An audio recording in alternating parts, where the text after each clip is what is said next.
நல்லா தெரிஞ்சுக்கோங்க குழந்தைகளே, ஒருபோதும் சோகமாக இருக்காதீர்கள். சோகமாக இருத்தல் என்பது சாத்தான் உள்ளே நுழைவதற்கான வாசல்.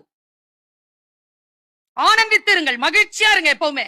ஏனென்றால் இறைவன் தான் நம்முடைய தலைவன். நாம் ஏன் சோகமாக இருக்க வேண்டும்? அவன் சித்தம் எடுத்துக்கொண்டான், அவன் தந்தான், அவனே எடுத்துக்கொண்டான். யார் சொன்னது? யோபு.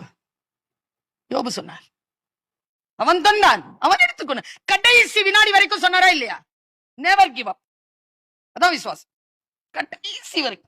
உள்ள போது பூ பொண்டாட்டி போறா, வீடு எரியுது, உடம்பெல்லாம் புழுவாகுது, முதிர்வு வருது, கடனாளி ஆகிறான், எல்லாரும் பிச்சைக்காரன், நோய்வாய்ப்பட்டு மரணம் அடைகின்ற நேரத்தில் அந்த புழுவை கூட அப்படி தூக்கி போட்டு, இறைவனே உங்கள் சித்தத்தால் தான் எல்லாம் நடக்கிறது நின்னரா இல்லையா?